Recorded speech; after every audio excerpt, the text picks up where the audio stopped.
Miss হবে না আপনার পছন্দের টিভি শো, দেখুন জি5 অ্যাপে একদম ফ্রি। চম্পাদি এবং সুদেব, নাতি তো শাসন করছে, এমন কিছু করেন তাই জন্যই নাতি শাসন করে। অ্যাকচুয়ালি উনি ছোট থেকে খুবই কষ্ট করেছে। ওনার একটা খুব ভালো পরিবারে বিয়ে হয়েছিল, কিন্তু আমার মায়ের যখন 1.5 বছর বয়স তখন দাদু মারা যান। তো 8 থেকে 48-50 বছর আগে যেটা হয়ে থাকে, শ্বশুরবাড়িতে রাখেনি ন্যাচারালি, ওনাকে মেয়ে নিয়ে বেরিয়ে আসতে হয়। শ্বশুরবাড়ি কোনো সাপোর্ট পায়নি, তো দিদা বাপের বাড়িতেই ছিলেন। ভাইরা খুব ভালো রাখতেন, কিন্তু ওদেরও আর্থিক অবস্থা খুব একটা ভালো ছিল না। তো তারপরে দিদা নিজেই আর কি একটা মুদিখানা দোকান করে খুব স্ট্রাগল করেছে লাইফে। উনি যা স্ট্রাগল করেছে অকল্পনীয়। উনি মাকে পড়াশোনা করিয়েছে, বিয়ে পাশ করিয়েছেন, ভালো ছেলের সাথে বিয়ে দিয়েছেন, সামর্থ্য অনুযায়ী সমস্ত রকম কর্তব্য উনি করেছেন। নিজের একটা মাথা গোঁজা ঠাঁই করেছেন, একটা বাড়ি বানিয়েছে। তো এবার আমি চাই যে উনি বাকি জীবনটা ভালোভাবে থাকুক। উনি কিন্তু অ্যাকচুয়ালি সাদা শাড়ি পরতেন, আমি বকে বকে বকে বকে ওনার শাড়ির কালার চেঞ্জ করিয়েছি। আজকে সব থেকে আরেকটা জিনিস ভালো হয়েছে, এই মঞ্চে আমার আরেকটা বড় পাওয়া, প্রথম টিপ পড়েছে উনি।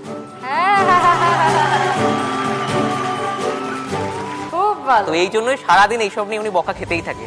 নাতি কোনো দুষ্টমি বা কোনো বায়না বা কোনো জিদ কিচ্ছুই ছিল না, পড়াশোনায় খুব ভালো ছিল। এইটে একটা স্কলারশিপ পেল কেন্দ্র সরকারের, মাধ্যমিকে ভালো নাম্বার করলো, উচ্চ মাধ্যমিকে ভালো নাম্বার করলো, তারপরে জয়েন্টে বসলো, তারপরে ইঞ্জিনিয়ারিংতে চান্স পেলো, তারপরে স্কলারশিপে সেই ইঞ্জিনিয়ারিং পড়াশোনা করলো। পড়তে পড়তেই পড়ার শেষেই চাকরি হয়ে গেল। তাহলে সুদেব এখন তুমি কোথায় চাকরি করছো? আমি এখন কলকাতাতে আছি, টিসিএসে আছি লাস্ট 3 বছর ধরে। তো দিদা কি দোকান এখনো চলছে? না না না, যেসব একদম টোটালি বন্ধ করে দেওয়া হয়েছে। তারপর থেকে উনি আমাদের সাথেই থাকেন, আমাদের সাথেই খাওয়া দাওয়া সমস্ত কিছু আমাদের সাথে।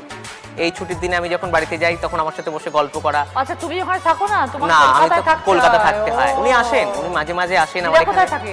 নবদ্বীপে। নবদ্বীপে মা বাবার কাছে এখন থাকে। কালে নবদ্বীপে খুব ঠান্ডা পড়ে, তো আমার এখানে এসে উনি থাকেন, তখন কয়েকদিন থেকে যান। ওনার খুব ভালো লাগে আমার এখানে থাকতে, নাতির সাথে আছে এরকম একটা ব্যাপার ওনার খুব ভালো লাগে। সুদেবের কি ফ্যামিলি হয়ে গেছে, বিয়ে হয়ে গেছে? না না না না না, একাই থাকো? একাই থাকি, হ্যাঁ। সবই পারি, কাজকর্ম শিখে গেছি মোটামুটি।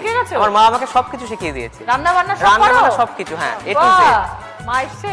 হ্যাঁ, মা এসেছে। ওই যে আচ্ছা, যেই পরিস্থিতিতে যাবো না কেন সবকিছু মানিয়ে নিয়ে চলতে হবে একদম। এর জন্য সেইভাবে আমাকে মানুষ করেছে। তো আমি ছোট থেকেই মোটামুটি আস্তে আস্তে শিখে গেছি। খুব ভালো। আমার দুটো ইয়ে ছিল আশা।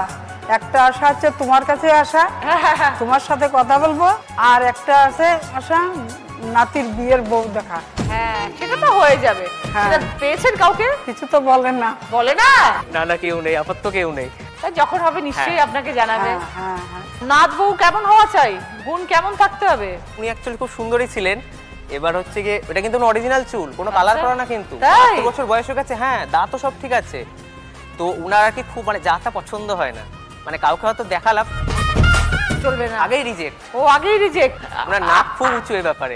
একটা নাতির বউ হবে, একটু তো দেখতে শুনতে ভালো চাই। যদি ভাবেন যে আপনার মতো সবাই সুন্দরী হবে, তা তো হবে না। সেটা তো বুঝতে হবে, খুব নাক উঁচু এই ব্যাপারে। যখন ভাগ্যে হবে তখনই হবে। কিন্তু আপনি কিন্তু এই শাড়িটা পরে আপনাকে খুব সুন্দর লাগছে, মাথার টিপটা পরেও খুব সুন্দর লাগছে। আপনি কিন্তু এখন থেকে সব সময় টিপ পরবেন, ভালো লাগছে টিপ পরে। পরে আসি না তো, কোনোদিনও পরি না। এবার পরবেন।